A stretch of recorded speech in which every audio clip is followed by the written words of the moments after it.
I think it is clear that we can expect great things from you. After all, he who must not be named did great things. Terrible. Yes, but great.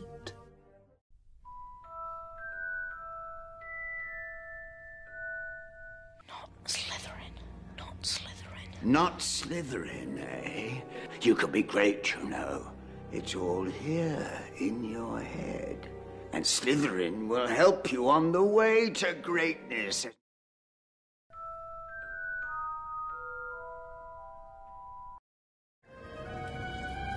There is no good and evil. There is only power. And those too weak to seek it. Genesis tells us that in the beginning, God made all things, and they were good. But if you want to end up in heaven forever with the maker of all things, it's crucial to keep this point in mind. Just because something is good in general doesn't mean it's good for me right now. The focus of the last talk was on whether or not Harry Potter was sinning whenever he used magic, and we concluded he wasn't because, well, it's natural to him, unlike when we try and use magic. This talk is going to focus on the issue, should a Catholic read Harry Potter? Now, it might be tempting to think, well, if Harry's not sinning in using magic, of course there's going to be no danger whatsoever in reading about it, right? Be very wary. You could just lose yourselves along the way. One of the biggest complaints that various critics had about the Harry Potter series was that it might lead young people to the occult. Even Pope Benedict, when he was still Cardinal Joseph Ratzinger, warned about this possibility. Now you might think that, well, the Cardinal spent a little too much time locked up behind the Vatican walls. He doesn't really know how things go here in the real world. But not too long ago, MTV's website had a story about some young pagans who practice witchcraft of various sorts. It said a surprising number of young witches MTV News spoke with also said they became curious about their faith through misguiding pop culture fare like the Camp Neve Campbell vehicle, The Craft, and the Harry Potter series. And they threw in this line, just for good measure. Guess a few conservative Christian groups were right about that one. So we need to start this discussion by acknowledging that, yeah, Harry Potter has led some young people to the occult. Now, there are probably many factors involved, but that Harry Potter had a role is undeniable, and we just have to accept that. So how did old Pope Benedict know that this children's fantasy series might actually turn some people onto witchcraft? Well, I think the answer is that Pope Benedict is someone who understands the human heart.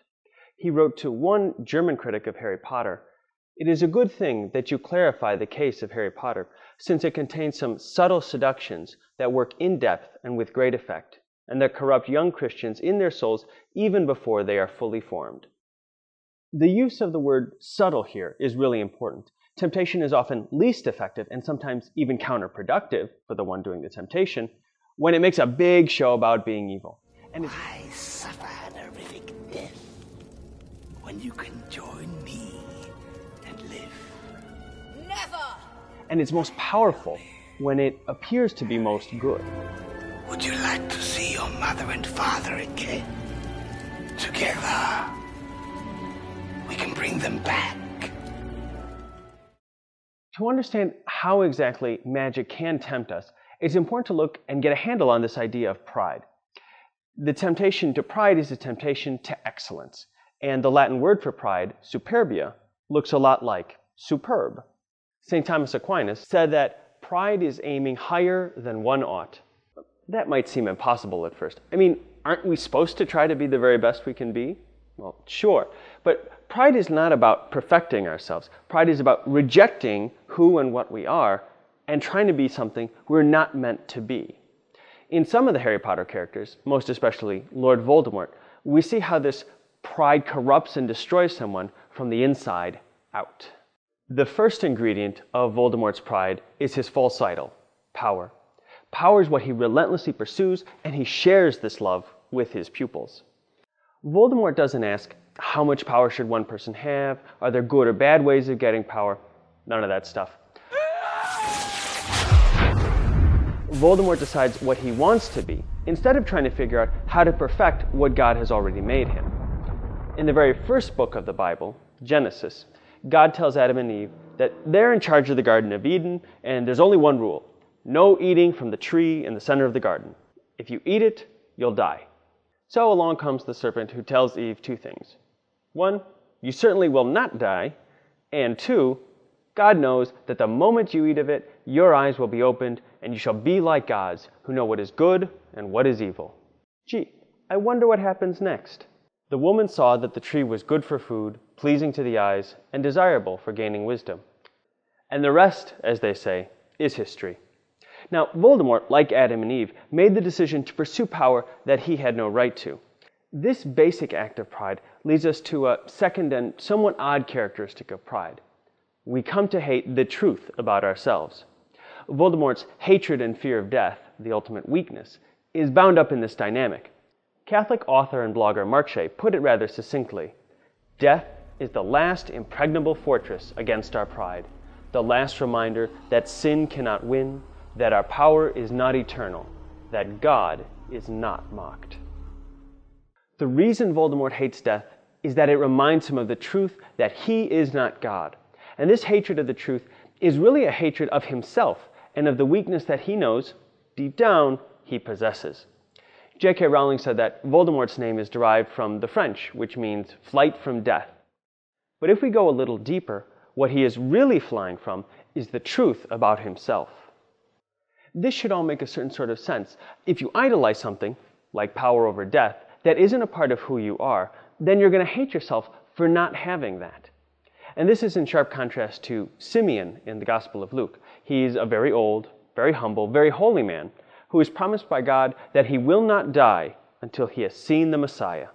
When Mary and Joseph take Jesus to the temple to be circumcised, Simeon is led by the Holy Spirit to them, takes the child Jesus in his arms, and says, "Now, Lord, you may let your servant go in peace, according to your word, for my eyes have seen your salvation." Simeon's trust in God allows him to face death with peace in his heart, an attitude that should remind us of the third Peveril brother, who asked death for a cloak of invisibility. Only when he attained a great age did the youngest brother shed the cloak of invisibility and give it to his son. He then greeted death as an old friend and went with him gladly, departing this life as equals. Besides hating the truth about ourselves, a third characteristic of pride is that it also leads us to love ourselves for all the wrong reasons. This is why Voldemort and the Death Eaters are so concerned, even obsessed with being purebloods, even though many of them, like Voldemort, aren't. Surely you didn't think I was going to keep my filthy Muggle father's name. But what our ancestors were doesn't determine what we are now. The Malfoys think so highly of themselves because of their money, which is even more ridiculous than being obsessed about blood status because it tells us nothing, absolutely nothing, about who they are, only about what they have. Red hair, vacant expressions. Tatty, second-hand book. You must be the Weasleys. And the apples don't fall too far from the tree. Red hair and a hand-me-down robe. You must be a Weasley. You'll soon find out that some wizarding families are better than others, Potter. By highlighting differences that don't really matter, like money, the Malfoys escape for a little while from the truth that, at the end of the day, they're just as human as everyone else. So let's review our observations about pride thus far. It involves worshiping some sort of idol, it leads us to hate the truth about ourselves, and consequently, we start loving ourselves for all the wrong reasons. But we still haven't addressed Cardinal Ratzinger's idea that there might be some subtle seduction to magic. In fact, after everything we've just heard, we might make this idea seem ridiculous. I mean, given how pride corrupts and how awful it is, who would want to be Lord Voldemort? Where's the subtlety in that seduction? The trick here is knowing where the temptation will come from. Voldemort is not going to tempt us, hopefully. His evil is very obvious and hideous. But remember that temptation, in order to be effective, needs to drink what I call the moral polyjuice potion, to disguise itself as something good, which means the temptation to magic is not going to come from our villains in the story, but from our heroes. So how does this work? First, there's the fact that Harry is not necessarily sinning every time he uses magic, because As I explained in the first video, this sort of power is natural to him. It's built in. And my hunch is that most people sort of intuitively get this idea. The second step of any sort of subtle seduction could come when we look at the heroes of the books, Harry, Dumbledore, Hermione, McGonagall, and we want to be like them. And who wouldn't want to be able to go toe-to-toe with the darkest of dark wizards and fight the good fight, as Dumbledore or Harry did? It's something awesome and exciting. Now for the third step, where the real temptation comes in. Instead of wanting to imitate their courage, their quick thinking, their love for others, we instead begin to desire their power. Gosh, if only I could be as powerful as Dumbledore, then I would do so many good things for people. Wanting to do good things for people is good, but look at the subtle seduction that's already there in what I said. If I had power, I would do good things. So why am I not doing good things with the power and the abilities that God has already given me? So the first subtle temptation of reading the Harry Potter series is that we might want to focus on the magical abilities of the good characters instead of the virtues that make them the good characters in the first place.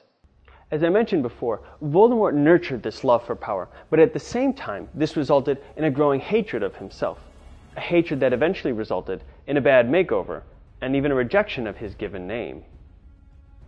I fashioned myself a new name, a name I knew wizards everywhere would one day fear to speak when I became the greatest sorcerer in the world. The second subtle seduction of pride is a similar hatred of the truth about ourselves, the key word here being subtle. None of us is perfect, and it is good and healthy to want to be all that you can be. This requires that we be honest about our faults and sins and weaknesses, and work towards positive change and true conversion. But when we conceive this desire for magical powers in our hearts, we get distracted. We forget to look at our real faults and instead pretend that the real problem in our lives is that we don't have magic. We ignore the truth about ourselves because pride has led us to unconsciously hate that very truth. Pride can blind us, which is why the Dursleys, who hate magic, are still impervious to the truth about themselves. Their little Dudders is just seen as the nicest little boy, even though he is clearly a spoiled brat, an all-around jerk. The desire for magical powers can play a role in this by misdirection. When life isn't going as we want, when we aren't happy, magic can distract us from looking at our own selves and asking what needs to be fixed in our own minds and hearts, and instead tempts us to look at our own lack of power. Over time, we get in the habit of ignoring the truth about our faults and failings, and into the habit of fantasizing about having real power. Eventually, we acquire a hatred for the truth. The third subtle seduction that magic can work on us is a temptation to hate or hold in contempt those who remind us of the truth about ourselves. Bullying provides a good example of this. Picking on someone who is seen as weaker or less cool, whatever, creates an artificial separation between the bullies and the bullied. So it's a result of the bully's pride. Beat up another 10-year-old? This one deserved it. Yeah.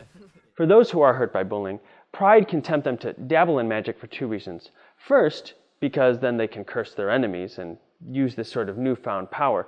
But that's not a very subtle temptation, and you clearly lose the moral high ground. So I think it is actually less common than the second temptation, which is that people would pursue magic precisely because they want to feel special, to be a part of a select group, to have a power that sets them apart and makes them worth loving.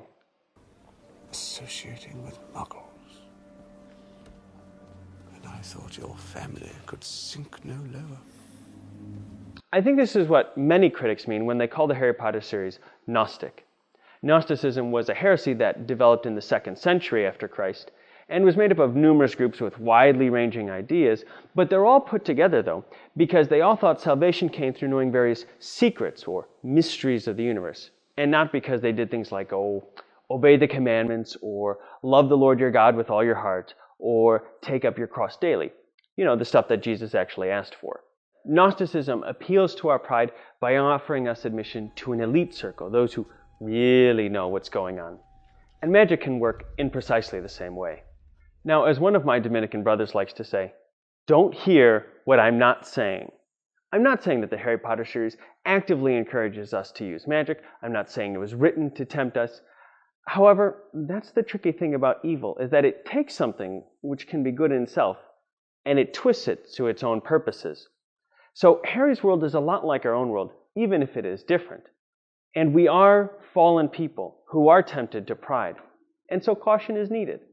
When even MTV is admitting that the Harry Potter books have led some people into practicing real magic, it needs to be taken seriously.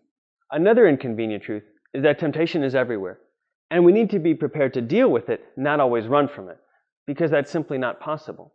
So I think there are two things we can do to help us enjoy and learn from the Harry Potter series, while also resisting the temptations towards magic and pride. First, we simply need to see temptations for what they are. They lose a lot of their power that way. Secondly, we need to have a good understanding of virtue. I hope you'll join me in my next talk when we'll focus precisely on this thing called virtue and what it means for Harry and for us. Please visit preachingfriars.org to see all my videos. Thank you for watching, and remember to read lots, pray more, and keep the faith.